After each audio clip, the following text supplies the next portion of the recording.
fun page, okay? Here we go.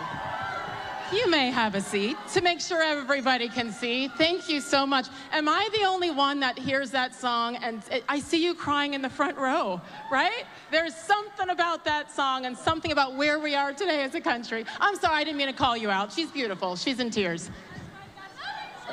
Thank you, darling.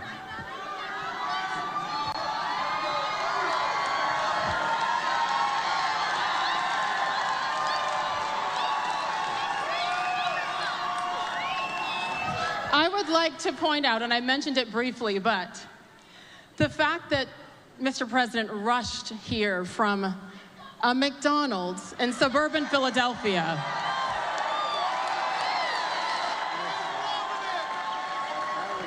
Okay, you were there for a full hour flipping burgers, we the were fryer? there for a while, mostly fries. We didn't get into that. We'll have to come back for the burgers, I think, but mostly fries. And we had a tremendous crowd circling the McDonald's, and the people were great, really. The whole state, the whole, you know what I say, the whole Commonwealth is as good as it gets, right? Don't you think? The whole Commonwealth. And I just want to thank everybody. I think we're going to do really well. We're way up in the polls. We want to keep it that way. We want to keep it too big to rig, you know? It's too big to rig. We got to make it that way. But we're way up now, and we're way up in all of the polls, I think, for the most part. And we want to make America great again. It's very simple. We want to make America great again, and that's what we're going to do. That's what we're going to do. So honestly, the fact that you chose to go there today and take the time, and I heard a couple of stories of people saying, thank you for taking time for the little people. And your answer? To me, they're big people. I think everyone's, they're all the same. You know, but they said it was so successful. Honestly, the McDonald's just hit the rockets. I mean, you have to see everything. They said, sir, you don't have to do this stuff. I said, are you crazy? I'm not going to do this. They said, you can avoid this. Can you imagine that? I said, who's going to tell these people? I'm not telling. Hey, maybe we can make this more exciting than the McDonald's stuff. How about that? But there's no way I wasn't coming. I know this area very well, maybe better. And some of the greatest people, so it's great to have such a crowd. They have an overflow crowd. They have people outside trying to get in. And I was going to suggest, if anybody would like to give up your seat, anybody? One hand. I've never had anybody raise a hand saying yes. Anyway, thank you very much. Not happening today, but I thank you so much for making that trek from outside of Philly and now here in Lancaster. And then you have a busy night because we got some football to watch in Pittsburgh. Stop, all you Eagles fans. We can cheer for the Steelers tonight as well. I want to just give you a quick rundown. I mean, this is going to be, you know, Mr. President, he is as organic as it gets, right? So we are going to go everywhere tonight on all different kinds of topics. You may notice there's no teleprompter. Not necessary. We don't need that here. I'm just saying. So we have questions from the audience. We also have questions from a few of the lovely people behind me as well. We're going to go back and forth and take turns. So are you ready for this town hall? Let's go. The first question is someone I believe who is behind me. So you're going to have to tell me. I didn't get to meet you all. Bob, where are you? Hi, Bob. Here we go. Hi, Bob. Ooh. Come on up. I like that outfit.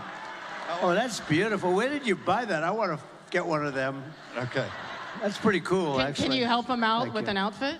Absolutely. Absolutely. I got just your size. Mr. President, I start the afternoon off. My name is Bob. I'm a retired union worker from Hazleton on a fixed income. Many Americans in my position struggle to make ends meet. Will you commit to helping protect Social Security and Medicare benefits?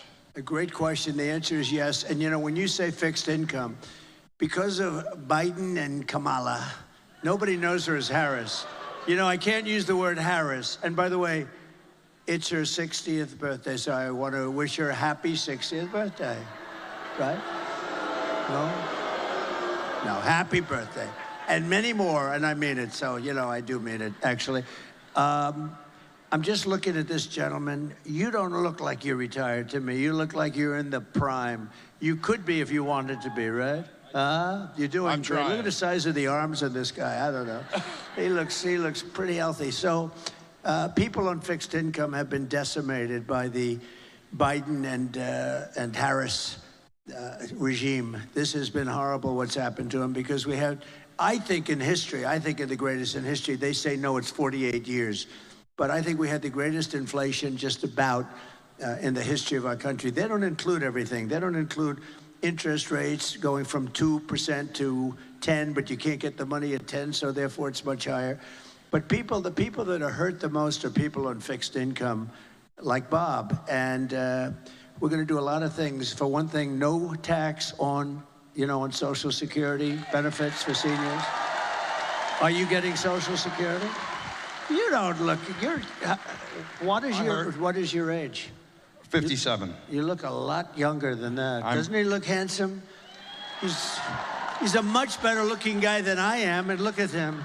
You look good, and you have a good family, great family. I've got a great family. That's great. So you were hurt, though, because of the inflation. I mean, people were hurt because of the inflation, and especially the people that are in fixed income. And here's what we're doing. Number one, no tax on Social Security for our seniors. That's a big deal.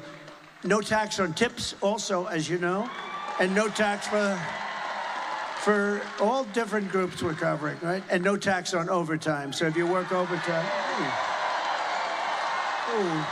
that's been the big sleeper. And another good one, I think something that's going to be really good is you can fully deduct your interest payments when you buy a car. We never did that.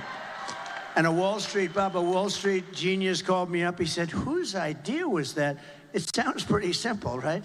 But we've never done that. So you buy a car, you're going to be able to fully deduct your interest payment. That's a big deal. So you go out and buy a car. So we're going to do that for you. Also, that's a big thing.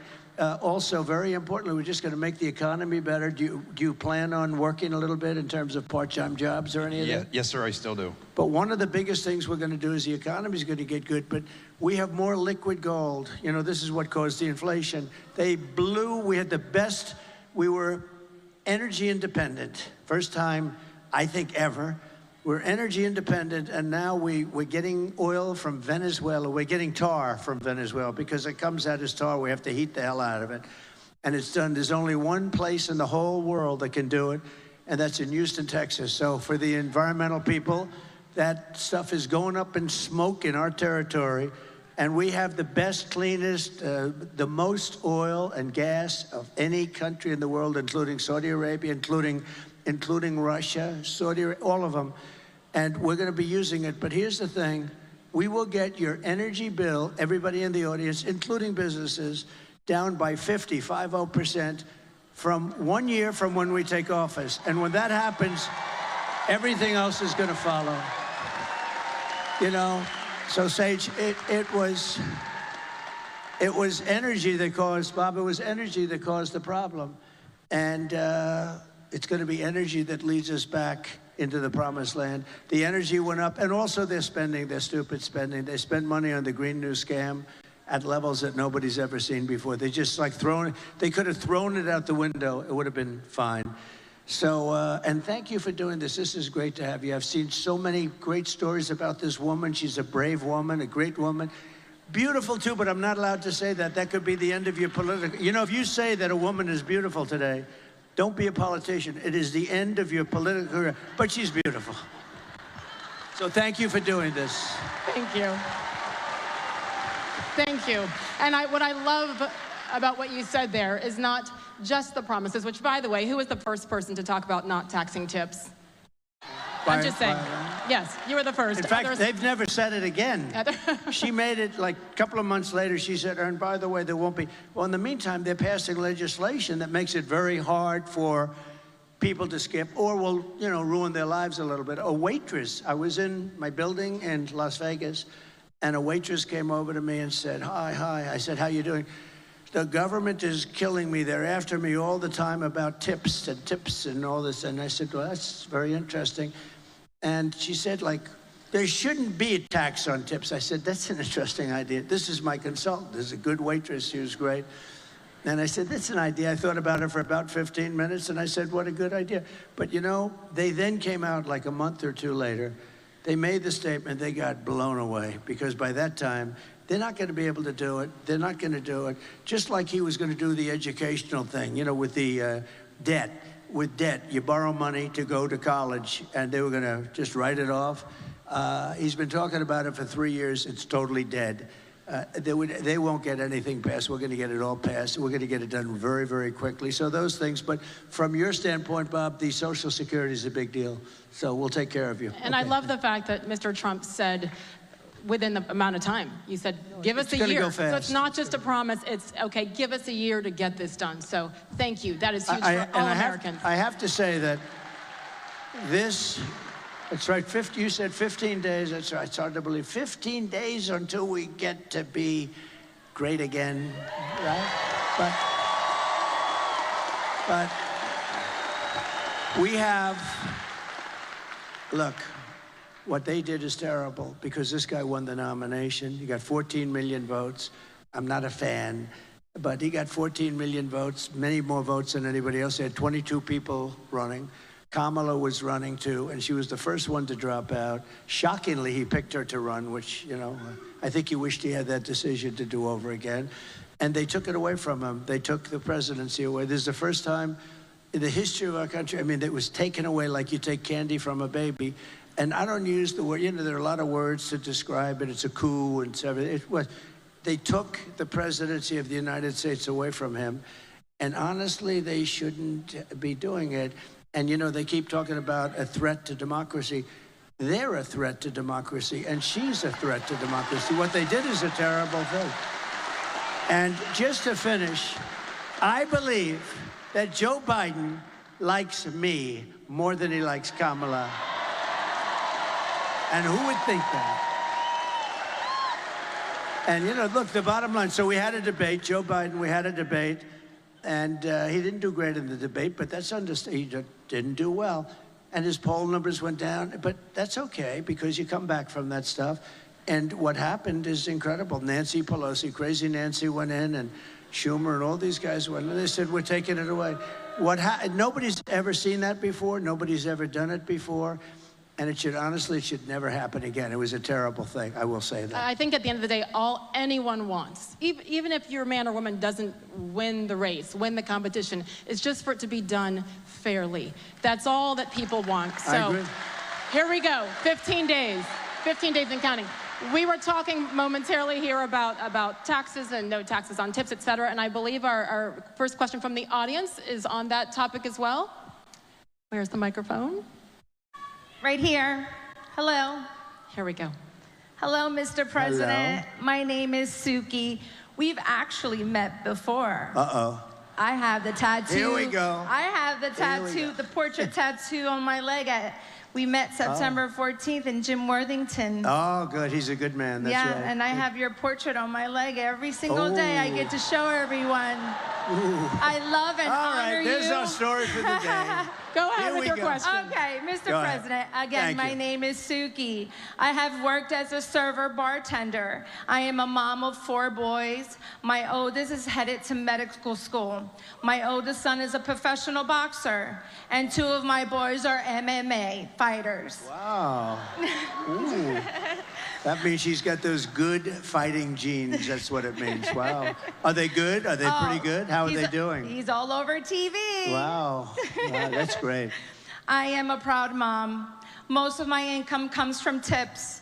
Making ends meet in the economy is hard. Can you tell us your plan to lower taxes for working Americans like myself? Well, number one, we're going to make the economy much better. I mean, that's bigger than anything we can do is make the economy better. We're not going to let foreign countries come in and steal our businesses, our jobs, and everything else, which has been happening for years. And I must tell you, and I always tell them, why didn't you do something? When we were there, I did a lot about that. We had the greatest economy in the history of our country. We had the strongest border in the history of our country. I don't know if they have the chart, because this is such a different forum from from making a speech or doing a rally, but we have a chart that's an amazing chart. In fact, it's probably my favorite chart of all time. Because I wouldn't be here without that chart. And oh, good. We wouldn't be here. We definitely wouldn't be. But if you take a look, see the arrow on the bottom, that arrow is my final day in office, and we had the lowest illegal immigration that we've had, I guess, probably in history, certainly in recorded history. And it was going lower, and we were going to let people in. We want to have people come in, but they have to come in legally. We have to know they love our country. They can. That's right. We don't want people coming in that were up for murder, and not only up for murder, convicted. We have 13,099 convicted murderers that were released into our country from the prison systems, penitentiaries in other countries. And the last count, 180 countries when you think of it. And we just can't let that happen. We also, drug dealers, gang members, everybody. And if you look at Venezuela, if you look at a lot of these countries where they came from, they opened up their prisons and they allowed the people to come out. And honestly, I would have done the same thing if I were there. It's called open borders. They heard we were open. They took them out. Thank you. Oh, it's so cute. Look at her. She's very politically wise at that young age, right? Both. These are young kids, and everybody's liking politics nowadays. Well, we better win or they're not going to like it too much, I can tell you, right? They're not going to like it. So we can't let that happen. We're going to make our economy great, and you're going to really come along with it. And all of those other things that I talked about, including no taxes on tips, all of that's going to be just something very special for you. That'll be a great thing. Thank you. And tell your boys to do great. I'll be watching, okay? Ethan Mercado, look out for him. Okay, we'll be watching. We'll be watching. President Trump. Thank you. I love you. Congratulations. Thank you. Thank you, Suki.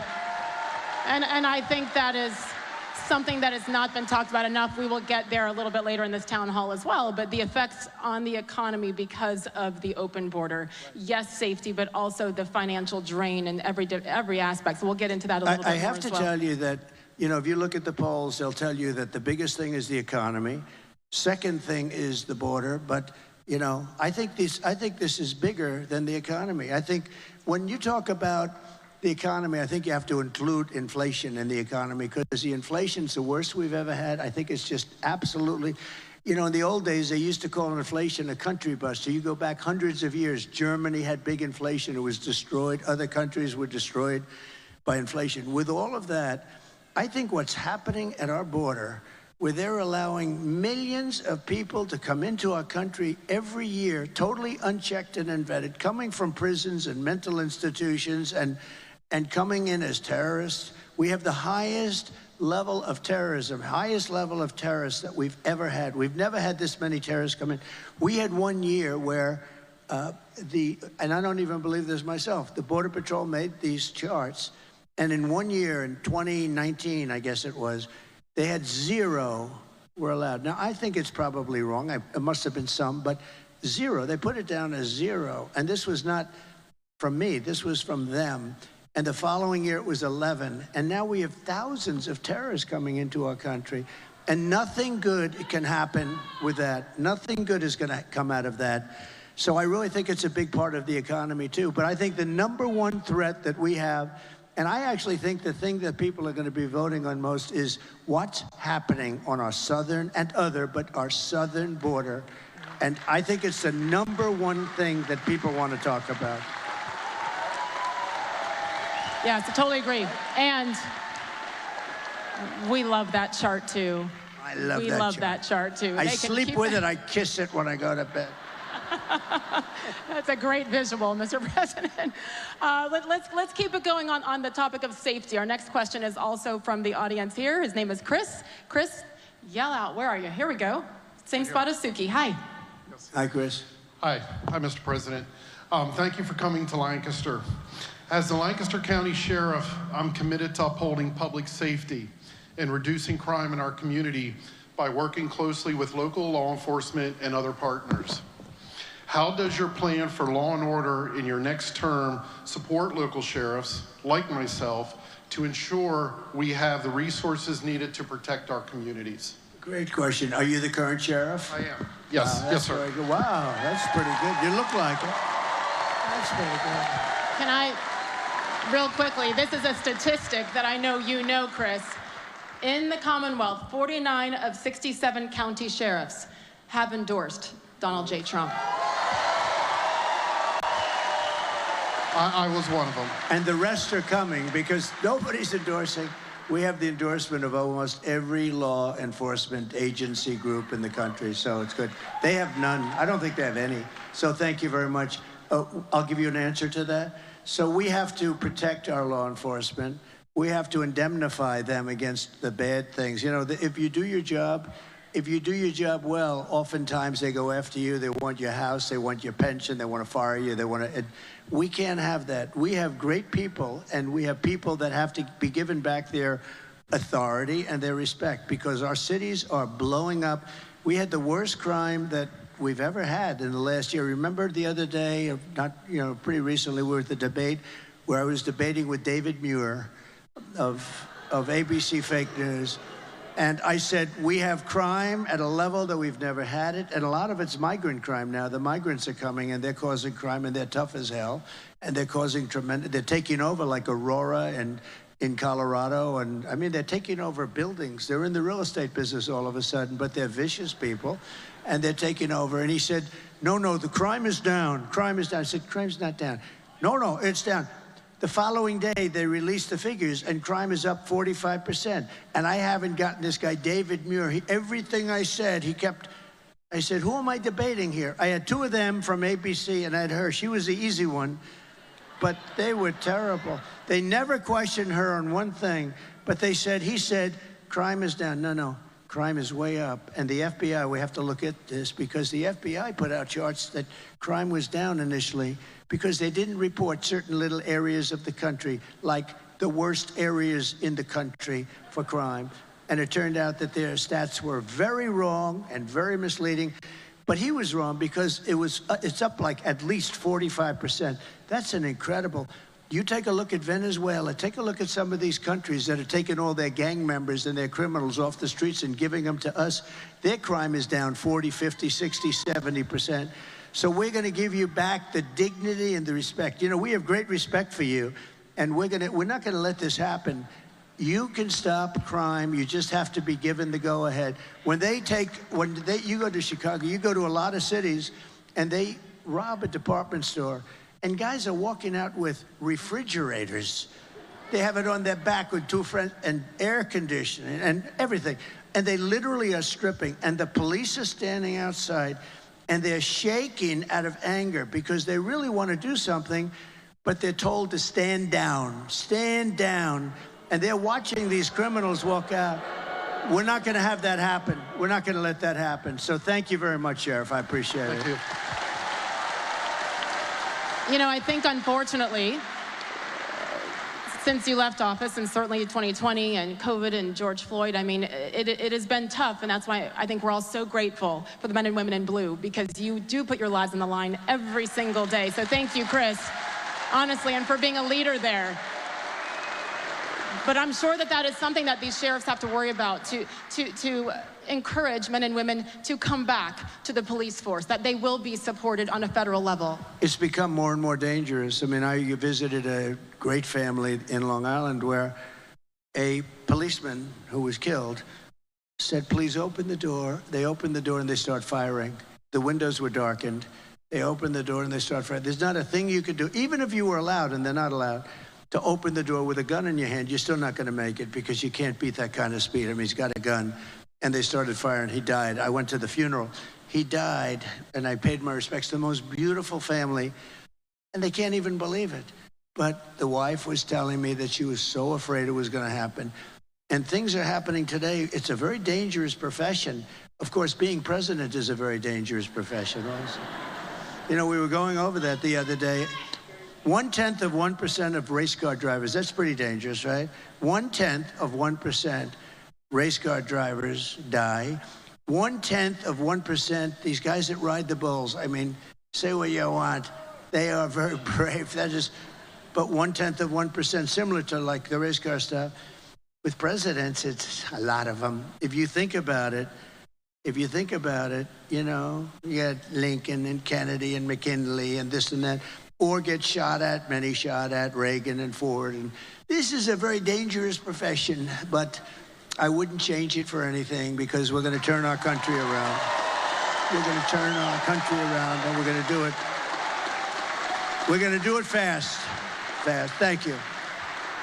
And it does start with Americans being able to feel safe in their cities and towns every single day. It's interesting because was it just this past week when you sat down with the Wall Street Journal and called them out on a couple of things, I think is safe to say. Is that the best way to describe it?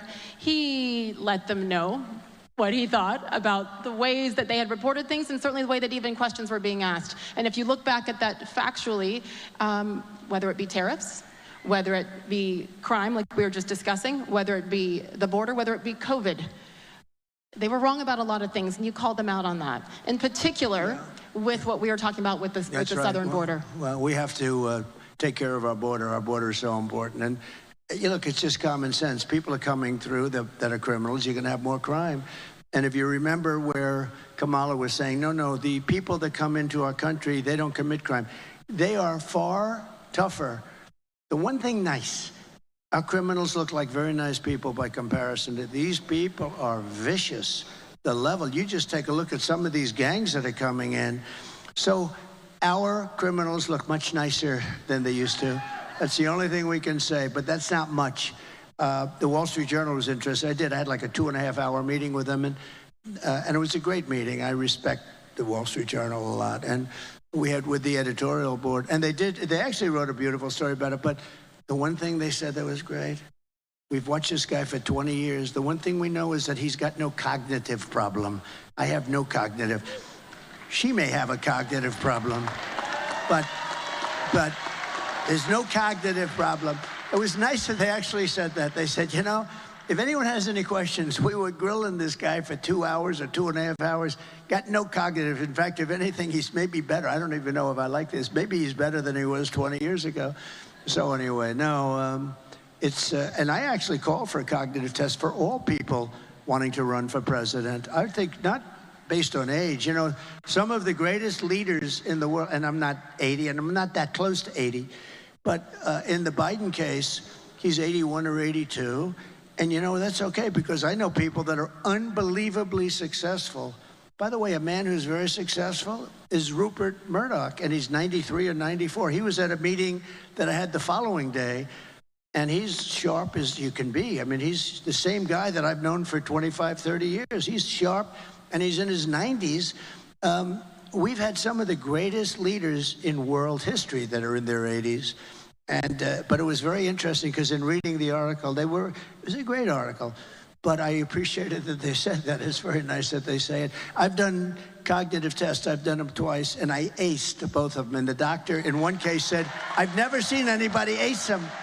They've never seen anybody ace them. But I'd like to see cognitive tests for anybody running for president or vice president. I think it's important in a way. And it should have nothing to do with the number, the age, in my opinion. No, it's all about the tests, and turn them in and make that part of the requirement. I did ask about it, though. Why can't they? They say it's unconstitutional, which I think is too bad or ridiculous. But I'd like to see that. I think it would be great if we could have, good, strong tests for people that are running for president, vice president. They do say, however, it's unconstitutional. Who likes the idea of that? I do. Yeah. Well, there's an age minimum. So add that to it, 35 years and a cognitive test. Because you could be 41 and have cognitive issues, right? I mean, I've said it for a long time, and I think it would be a great thing if we could do it. Let me ask you one more time to wrap up the topic of the border, because the second you left office and Biden-Harris took over, they immediately implemented changes and changed drastically so many of these 99 changes, can you believe? Immediately. Like remain in Mexico. Like, you got to remain in Mexico. You can't. That's a little change, right? And you think that was easy to get from Mexico? I said, we want them to, and because of tariffs, I said, look, if you don't agree, I'm going to charge you 25% tariffs. They said, we would love them to remain in Mexico. I'll never forget. They were so against it. So how quickly can these be implemented again and changes made? Almost immediately. Remember one thing. I watched her the other night about a bill. The bill was a disaster, by the way. It was a horrible bill. Would have let people have immunity. It would have given people, millions of people would have allowed it to come in aimlessly. It was a hopeless, horrible bill. But she always uses that. And we would institute, she's trying to get tough now on the border after 4 years of destroying our country. Now, all of a sudden, a couple of months ago, they went to a little bit tougher. The only thing she didn't stop are airplanes flying over the border, loaded up. You know how many people? Hundreds of thousands of people come in by airplane. They didn't stop that. They forgot. I think they said they forgot. You know, they want to show a little toughness. But look, we need strong borders. We need great elections. If we don't have great elections and strong borders, then we don't have a country. Those two things, and other things, but those two things are at the top of the list. We have to have strong borders, and we want people to come in. Yes. But we want people to come in that can really do it, that can do a job. And we're going to get that. We're going to get that. But we have to get rid of the people. We have to get rid of the people that are now there. She is so bad. Remember what she said. I'm sorry, when you say get rid of the people who are there, some of the illegals that are here? No. I'm talking about the politicians. The politicians, that are allowing okay, this I'm making to happen. No, we have to get rid of the politicians. And remember what she said? She was interviewed on numerous shows and she couldn't come up. What would you do different? I can't think of anything. I don't know. She can't think. Do you know that 325,000, now think of a stadium, a big stadium be filled up many times. 325,000 children are dead or missing under there. They came across the border or they didn't. They're all dead, missing, or into sex slavery or slavery. 325, many of them are dead. I'm sure many of them are dead. Probably their parents will never see their parents. Like any parent, they want to see them. They get kidnapped, they get taken. 300, and they come through an open border. They're missing or dead, or they're in slavery. 325,000. Think of that. Think of what that means. The numbers, like unheard of. And remember, what would you do different? Nothing. I wouldn't do anything different. So immediately she's disqualified because he's the worst president in our history. She's the worst vice president in our history. And to think that, you know, she's running for president is pretty ridiculous. I feel like you all will agree with me that this is no one here or in this country that I speak to, and you speak to a lot more people than I do, is anti-immigration. It's about doing it the right way. And now we sit here, and I know you hear this everywhere you go, Mr. President, where you hear people saying, send them back, send them back. That process is not easy. No, but we obviously cannot even take care of the tax-paying Americans in this country. Yeah. So when you hear send them back, and some should be sent back based on a quote-unquote resume, what is that process like? So let me just tell you, again, it gets down to the sheriff and local police. They know everybody in town. They know their names, their middle names. They have serial numbers. They've got everything. They know everything. They know all about these horrible criminals coming in from Venezuela, coming in from Colombia. They know everyone. Local police. The local police will work with others. And look, from a practical standpoint, it's very tough because there'll be one woman with two beautiful children who gets brought back, and there'll be tears, and the Times and all these crazy newspapers will do stories about one person when you're, you know, so it's a very difficult thing. But we start with the murderers. We know who they are. We don't know everything about them because they've been let in without being vetted. But we start with the murderers. Nobody wants to have murders. These are people that some were getting the death penalty. They were going to be executed in their own. Some killed more than 5 people. Some killed more than 2 people. One killed like 9 or 10 people. We want them out. We start with them. We start with the drug dealers. We start with the people that are causing. Oh, by the way, you start also with the terrorists. You got to get them out. And then we start figuring out what the hell we're going to do, because what they've done to our country, what they have done, and I'll tell you who is affected most, the black population, the Hispanic population, because their jobs are being lost. People that had jobs for years are losing their job now to people that came into our country illegally. So that's a really, and they're starting to see it. You know, the black population over the last short period of time, their numbers, their unemployment numbers have just skyrocketed. The reason is people coming into the country illegally are taking their jobs. So, and I'll tell you what's going to be affected very much are going to be unions. But you're going to see things happening that are just, it's just too much. In one town in Ohio, a town of, think of this, a town of 52,000 people, they put 32,000 illegal migrants in this town, right? 32,000 illegal migrants into a 52,000 people town. In Aurora, they have people that are running out and walking down the streets carrying weapons. And the landlords of the building is saying, I don't know what I'm going to do here. They're collecting the rent in the building for themselves. I mean, and this is happening all over. This is happening all over the country. You know, we mentioned a few different places, and a lot of mayors don't want to talk about it because it's bad for the reputation of the state and the town or the city that they're in. But look at New York, what's happened. Look at Chicago. Look at Los Angeles, what's happening. Our country's being destroyed by incompetent politicians. And you know, all they have to do, remember this, when they say a bill, she always said the bill wasn't passed because the Senate wouldn't want to go against Trump. He called, it had nothing to do with me. The bill was no good. But listen, all the president has to do is she gets to the White House, wakes him up. They call because if it's after 4 o'clock, he sleeps after 4 o'clock. Get him the hell down to the Oval Office and say, President, sign the bill. All he has to do is say, the borders are closed. Tell that to the Great Border Patrol. The borders are closed, and those borders, that's what I did. I didn't have a bill.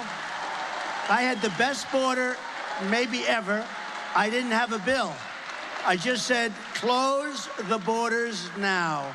And they were closed. You don't need a bill for that. They have been saying that for years now, that they needed to get it approved in Congress and all. You don't need approval. I didn't have a bill. I didn't have a bill. I said close the borders. You know, my father used to tell me when, like, we'd hire some guy and, sir, could I have a letter of authorization that I got this job? And my father always used to say to me, you know, son, every time they need a letter, they never work out to be any good. The guys that don't need a letter, those are the ones that you want.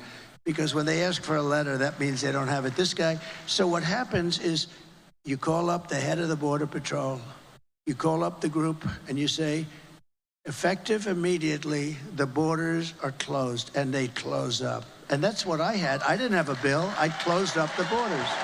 And the billions of dollars that are being spent across the country to pay for the education, the health care, the rent, the insurance for illegal aliens can go to Americans, can go to minorities, can be spent on veterans who are on the streets homeless. So I have hope, and we're going to hold you to this. But you know, it's not financially feasible or sustainable for us to be paying for not for hundreds, for millions and millions of people. It's estimated now that the real number is over 21 million people in 3.5. 21 million people came into this country. Many of them are seriously bad people. And that's why the graphic is the best graphic ever. I was wondering who that was. It's the fake news. No, these guys are great. These are the photographers. When they take good pictures, I like them. When they take bad pictures of me, I don't like them. They usually turn out to be not so nice, but that's okay. Here's a man. Pulitzer Prize, Doug. Pulitzer Prize. It's the only thing good about the New York Times is Doug. Pulitzer Prize, everybody. Pretty good. He's good. He's a good guy. They're all good guys.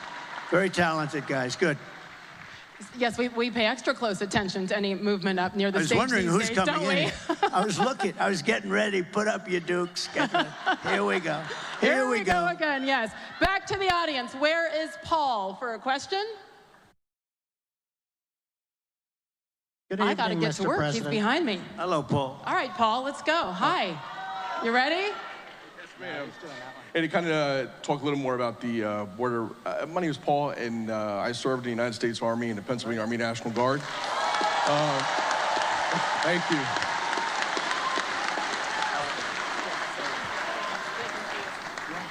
We got to get you on camera, you know? Let me get up. These are the most uncomfortable chairs, but I think we'll get up. There is no chair like that chair. I'm so glad you said it. How are you? Nice to see you, man. Very nice to meet you, President. Go ahead, please. Sir, right now members of the National Guard are mobilized because of the crisis at the border. How soon will the wall get finished if you're elected? So the wall, we built hundreds of miles of wall, more than I said I was going to be doing. And again, I had a hard time with Congress on the wall. I took it out of the military because we rebuilt the military. We had a lot of money in the military. We took out billions because I considered it an invasion of our country. It was very easy And we then got sued by Nancy, crazy Nancy, and all the Democrats, and we got sued 11 different times. We won all the suits. It was brutal, but we were sued a lot. And we got hundreds of miles of wall built.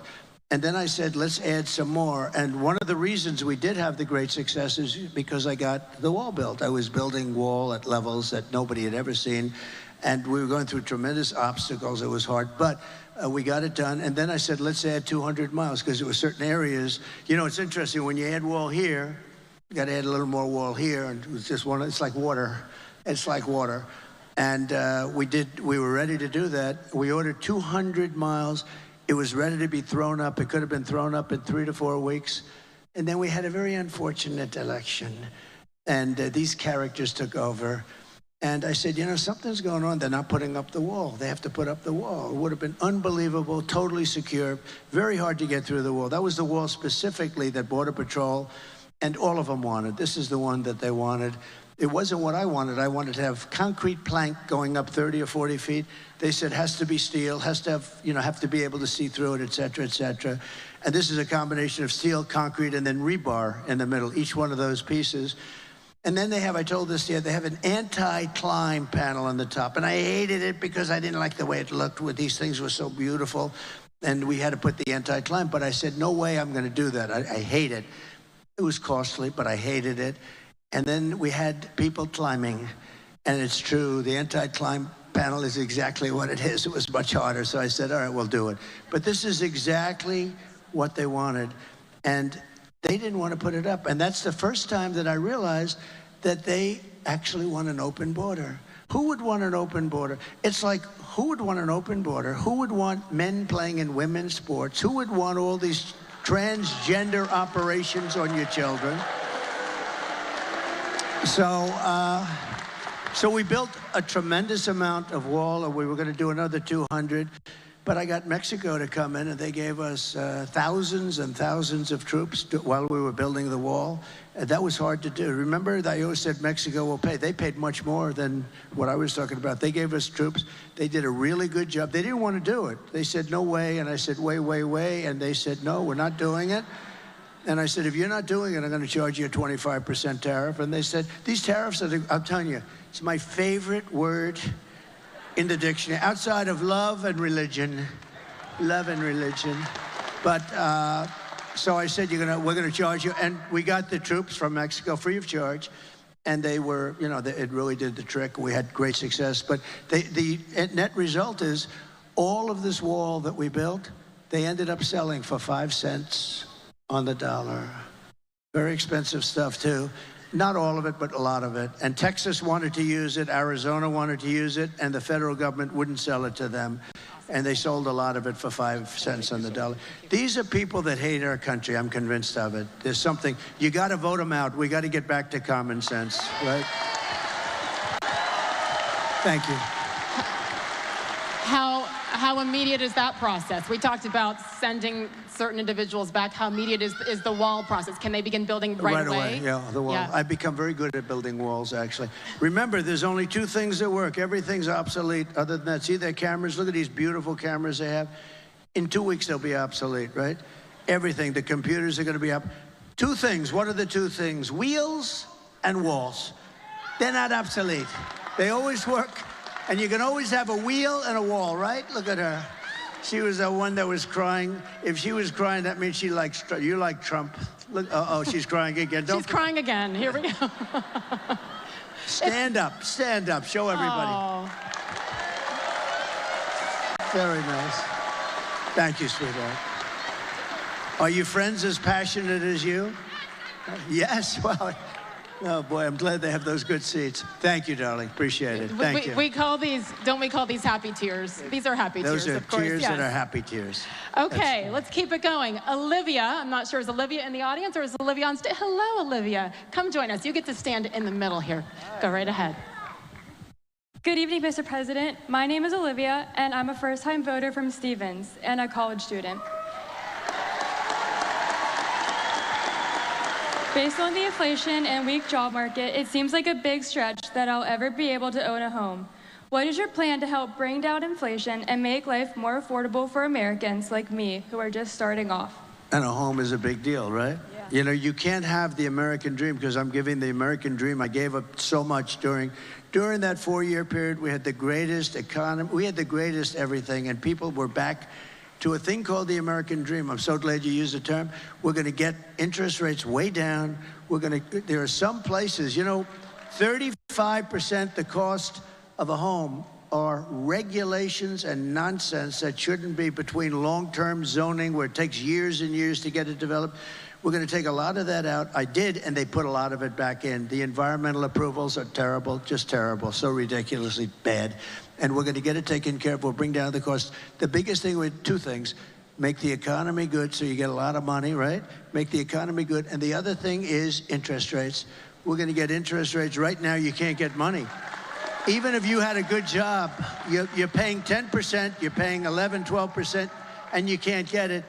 When I was president, it was 2.2% interest, and now, and the money was all over the place, and now you can't get the money. So we're going to make sure that you can get the money.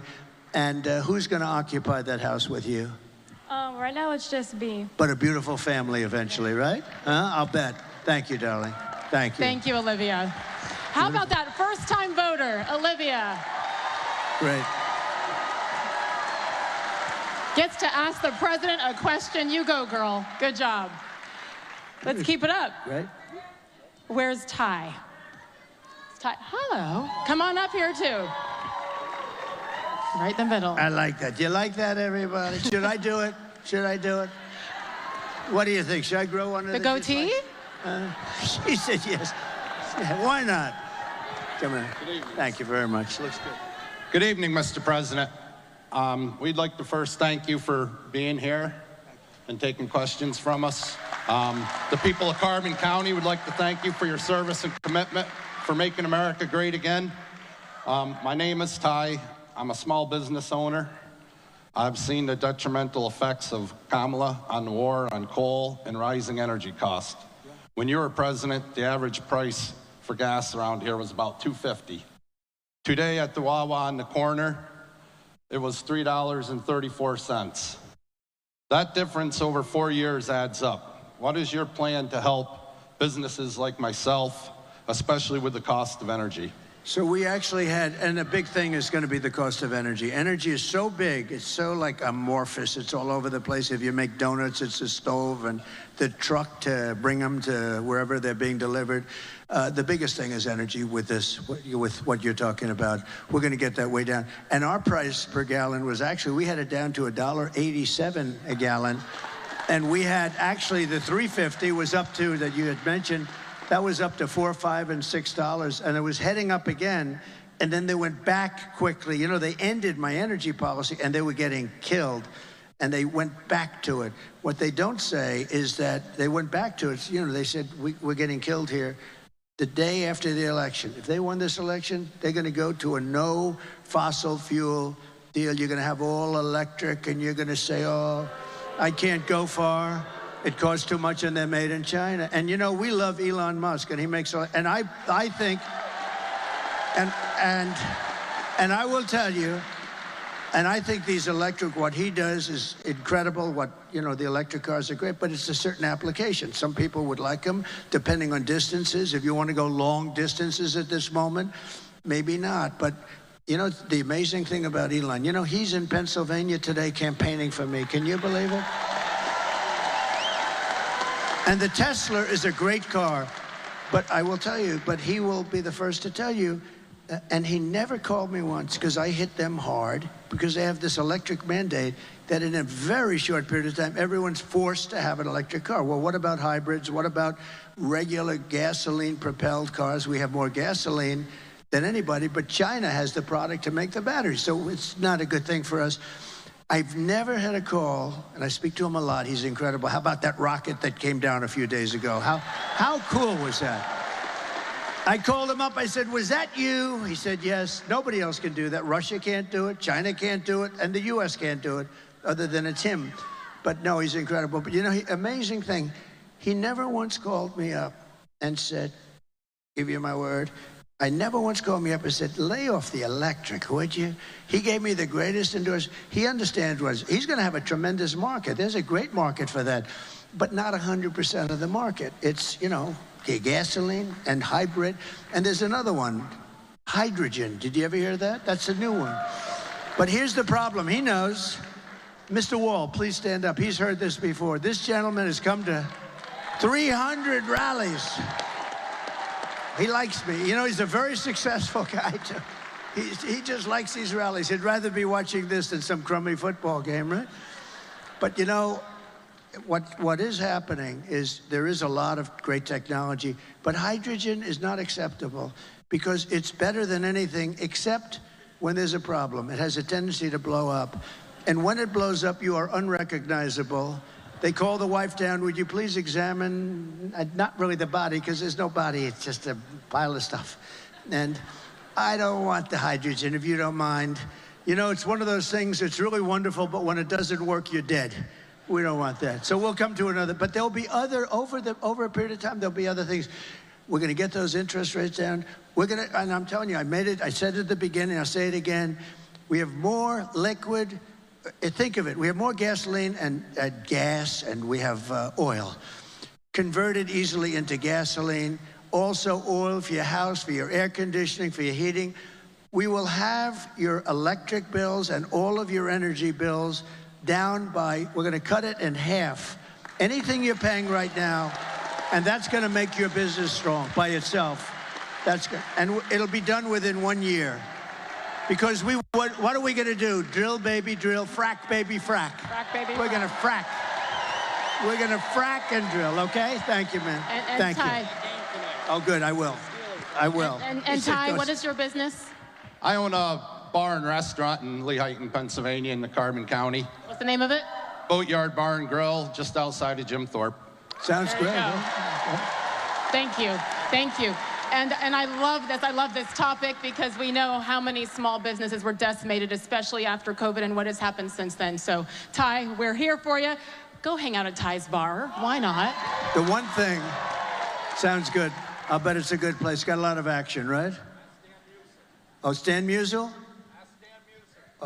Oh, I see, Dan Muser. Is Dan here? Oh, where's Dan?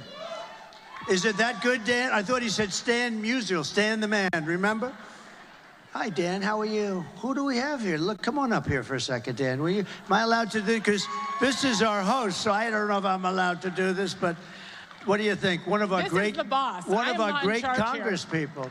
You know, under this forum, we don't really Secret Service announce our Congress people, our senators. And you're going to tell me who else is here with you, Dan. Come on up. This guy is fantastic. Congressman Dan Muser.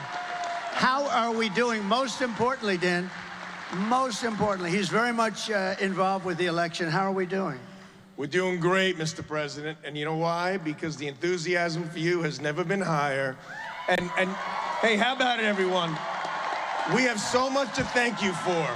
What you did as president, our country was never stronger. What you're doing now, you and your family, what you've gone through for surviving, we thank you very much for that. And folks, how about we're going to be thanking him so much when he truly makes America great again. It's all going to happen pretty fast. Thank you, Dan. Lloyd, come on up here, Lloyd. Come on up here. Lloyd Schmucker, Congressman, warrior. Lloyd Schmucker, come on up here, Lloyd. Thank you very much. That's great. That's great. Hi, Lloyd. These are two warriors. He had no idea he was being called on stage, did you? No, not at all. But I can tell you, this is the district that I represent, and these are a room full of people who love you, Mr. President. They love him, too. And I'll also tell you, the enthusiasm is higher than 4 years ago and even 8 years ago right now. We're seeing volunteers like we haven't seen before. We're going to win this area big. Thank you very much. Thank you both. Thank you, Dan. Thank you, guys. Thank you, man. Thank you. Thanks, Lloyd. Thank you. Good. Oh, I'm lucky. Oh, you have no idea the hell that I'd have to, if we would have said goodbye and these two warriors weren't introduced, I would have had a problem. I would have felt very badly. Good. Is there anybody else? You're going to go for McCormick. I know that, David. Do you know what I enjoyed watching? Was the expressions on the faces of the Secret Service as he's inviting people on stage, right? They're not happy. They don't get too happy. That's right. They're saying, excuse me, sir, they won't be allowed on the stage. Anyway, this has been really great. You ended the question with Ty about frack, baby, frack. And It's gonna frack, baby, frack. She is not gonna frack, by the way. She's been against fracking. She wants to confiscate your guns, and she will do it. You know, with a politician, take a look at their initial record. That's what they go back to. She's only doing this because of the election. She just changed all these policies. She changed 15 different policies. She wanted the transgender operations, I mean, almost at will.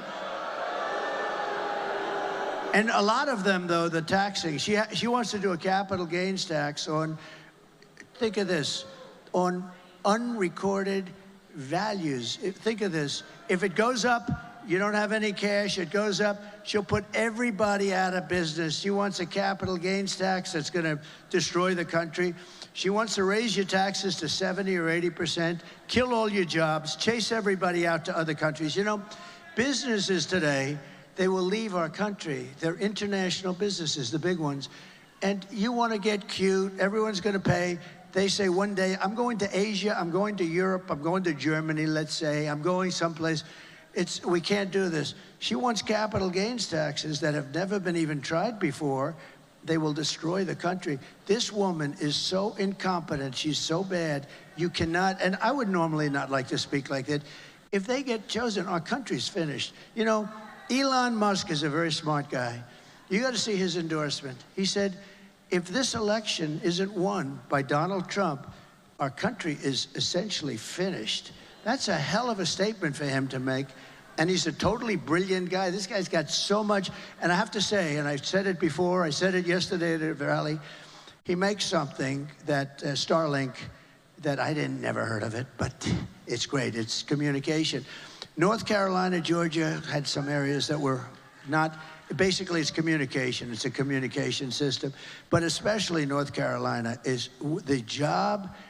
It was just totally demolished. They had no communications. People were dying. The federal government failed, worse than Katrina. They did nothing. The White House, her and Biden did nothing. And they needed to get Starlink. They said, do you know Elon Musk? I said, I do. What? Because I was there. They said, is there a way we could get Starlink? So I called him up, and he had that to them so fast. It was unbelievable. And you can't get it. The congressmen know this. And so I just want to thank Elon Musk. But when you look at his endorsement, where he endorsed me, I mean, he's not going around all over Pennsylvania day and night, day and night. It's like he's running. He just feels that our nation, if it doesn't win this election, the nation is not going to survive. It's not going to survive. It has been incredible to watch. So I want to thank Elon. Yes, it has been a blessing to watch him. Without the First Amendment, we have nothing. And Elon Musk has come. Buying Twitter was an incredible thing to do. And I think all of us are so grateful for him appreciating what America was founded upon. I will say about the fracking, to wrap that part up, fortunately, we do have something called videotape. And in 2019 and several times since Kamala Harris has said she would ban fracking, and now we come back and a lot of flip-flopping on that. So just like with the border, when I asked timing and how quickly, we're in the Keystone State. We're in the Commonwealth of Pennsylvania, fracking. I mean, this is a gold. Do you want to put up, here. do we have one of those fracking statements that she made? Because here, you know, we put it up sometimes, but Pennsylvania specifically. Yes. It's about fracking. Can they put that fracking tape up if they could do it? I don't know if they can do it. This is a different forum. But if they can, put up the frack. I'm committed to passing a Green New Deal and finally putting an end to fracking once and for all. If they fail to act as President of the United States, I am prepared to get rid of the filibuster to pass it anyway. I am offering a Green New Deal that has been described as one of the most aggressive and progressive. It is a resolution. I believe that the underlying principles behind it are sound and important. What is the solution for voters who have jobs and interests in the fossil fuel industry? Giving the workers the ability to transition into the jobs of the future. Of course we can afford it. It's not about cost. So there you heard it. Good job backstage. Give me my wife. I said, give me that fracking statement. No, she doesn't want fracking. She's never wanted fracking. And by the way, she destroyed one of the greatest cities in the world, San Francisco, destroyed it. It's not even livable. She destroyed it, and she destroyed, along with Gavin Newsom. Have you heard of him? Terrible, one of the worst governors. He'll go down as one of the worst governors in history. Gavin Newsom. But the two of them destroyed California. How do you destroy California? The ocean, the temperature, everything is, it's like the perfect place. They're destroying it. They had more people leave it, think of it, than come in. First time, I think, ever. It's an incredible place, and they have virtually destroyed it. And she's not going to, she will not destroy, we're not going to let her destroy America. That's all there is to it. Fracking, how soon, how quickly, how much in Pennsylvania? Well, we have to go. You know, what you're doing is fracking, but you can do much more. You can do double and triple what you're doing right now. You're restricted by so many different things that they put on. So we're going to let them frack, like a duck. Frack, frack, frack.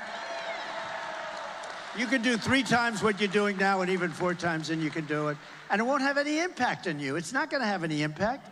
So we can, and tremendous money. You can lower your taxes for the state, great for the country. But you're in a state that has tremendous, capability that you wouldn't even think. You don't think of Pennsylvania. When you think of Pennsylvania as a commonwealth and having to do with fracking, you never, 20 years ago, you wouldn't have thought. But now it's your biggest, most important thing. It's 5.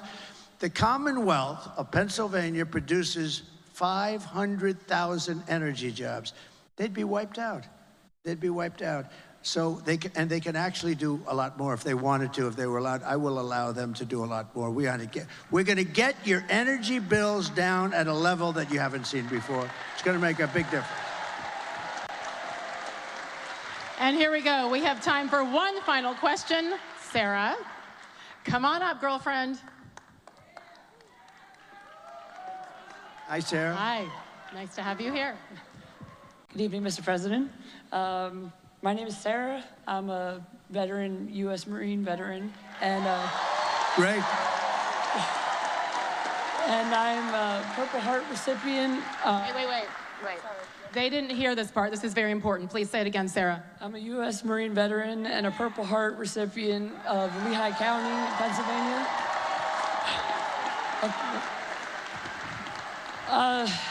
Many veterans face significant challenges such as accessing quality health care, mental health support, and transition assistance back into civilian life. Will you commit to making the VA Choice program that you open up permanent?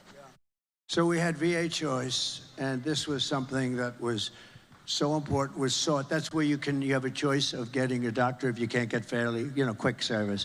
And I will say we have great doctors. The doctors are incredible, but the administration of it is not good.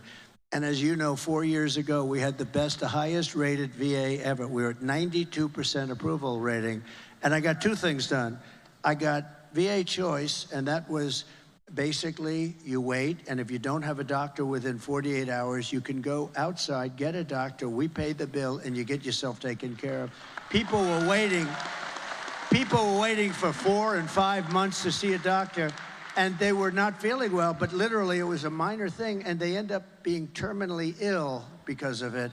Think of it, terminally ill. The other thing we did, we had a lot of people that because of civil service and unions and other things, you couldn't fire them under any circumstances, no matter what they were. And they were sadists, and they were thieves. There were a lot of bad people, right? You couldn't fire anybody, so they were living with people that were horrible. And these were both authorized by Congress. One was 52 years, they couldn't get it. The other was 58 years. I got the right to fire bad people that didn't take care of our veterans, right? You know that. And we fired 9,000 people and replaced them with great people, with loving people. And those 2 things, and we had a 92% approval rating, and it's never been even close to that. Now, here's the bad news. They're very rapidly breaking the system up. They've hired a lot of the people back that were terrible and that we fired. One of the problems, it's just unbelievable. And they don't know, you know why? Because they don't know what the hell they're doing. And the other thing is they're slowly getting rid of choice so that they're making it so tough that you almost can't use it. We were actually saving money on insurance because you save, a doctor would fix them up and get them back and beautiful. Instead, they were getting sicker, sicker, and sicker, and many of them became terminal. You know, I did one other thing, I have to say, right to try. That's where you have a right to try medicines that won't be approved for another 4 or 5 years. They've been trying for 50 years, more than that, to get it approved. And, you know, the insurance companies didn't want it, the country didn't want it, nobody wanted it. The doctors didn't want it because they didn't want to be sued. And I said, here's what we're going to do. I sat down in a room with all of them, the labs. I said, we're going to make a deal. They're going to sign a document saying they're not going to hold anybody liable, and we're going to get the right to try. And nobody really wanted to do it, but we did it. I forced it on them. We have saved thousands and thousands of lives. And even the labs now, and the doctors like it, because we're finding out that, you know, some of these things are incredible. They're taking people that were terminally ill and they're getting better. Some of them are getting totally better. And we've saved thousands and thousands of lives. It sounds so simple. I love the name, Right to Try. People used to go to Asia, they'd go to Europe, they'd go all over the world looking for a cure, or they had no money and they couldn't do that. They'd go home and they'd just die. Now they sign a simple document, and we're using space-age things that won't be approved for another few years by the FDA, and we moved that time up, but they won't be approved for a little while. You know, you have to go through a very extensive testing.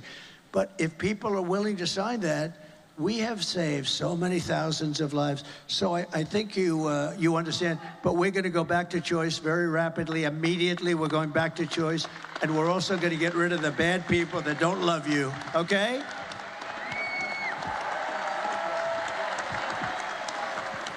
Thank you, Sarah, and thank you for your service. My goodness. Army brat here, that's where our roots are. Our servicemen and women, our first responders, that's where it is. And so thank you, Sarah. Thank you so much, and congratulations. I want to wrap up on this, if I could. I had the opportunity a few months ago to talk to your lovely daughter-in-law, Laura Trump, on my show. She is incredible. She's an incredible woman. She is obviously so committed to bringing you back to where you belong. She's an incredible mother. I've been traveling with her a lot lately, and she's amazing. And one of the things we talked about on my show was the why with you. Because you have a lot of other things you could be doing right now. Your bank account looks pretty good. You have a few golf courses around the country. You have a few buildings here and there. You had 4 incredible years. You have grandchildren. You have another one on the way. Congratulations to your daughter, Tiffany. One of my favorite moments with you was watching the RNC and watching your daughter, your granddaughter, 17 years old, on the stage, and what that must have felt like for you. So there's so much that you have, and then you come out here and you just said it's such a dangerous job, and you choose to continue to do this when you don't have to. It's safer, it's cheaper, all of the things to not do what you're doing today. Why? Why? So, thank you. Thank you.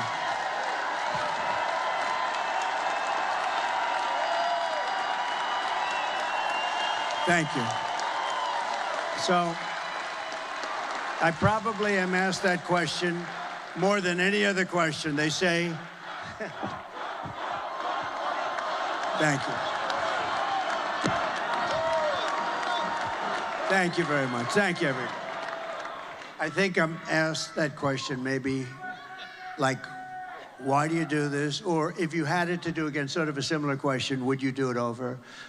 And the answer to that is so easy and so emphatic, yes. But the reason is, I was saying to, you know, in a sort of kidding fashion the other night at a rally with these great rallies, and I was saying, you know, I didn't have to be here. I was in the middle of a little bit of a rough area, and I loved every minute of it. We had, I think, 28,000 people. That's not, we had 101,000 people in Butler, you know that. We had 107,000 people in California the other day. And I said, here's the story. I could be anywhere I want. I could be on the finest beaches having that sun go over that very white skin that hasn't seen sun in years. I could be hit in the face with beautiful waves of salt and beautiful salt water. I could be wherever I want, and I have great properties all over.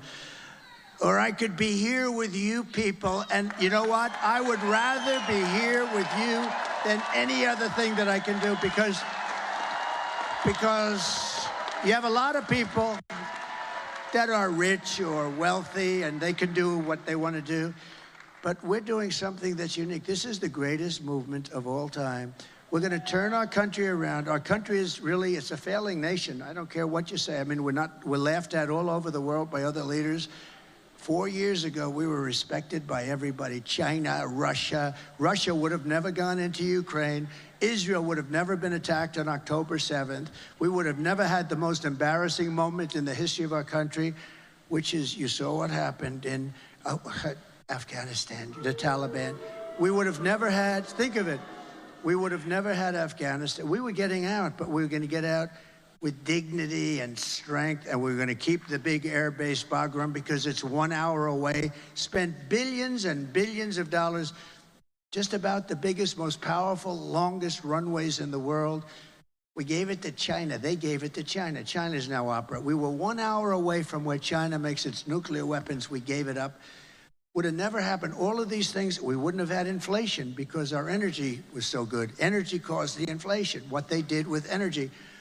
But I said to myself, you know, sometimes I see, you know, I get hit with all these lunatics that we have, where the radical left lunatics, where they make up stories about Russia, Russia, Russia.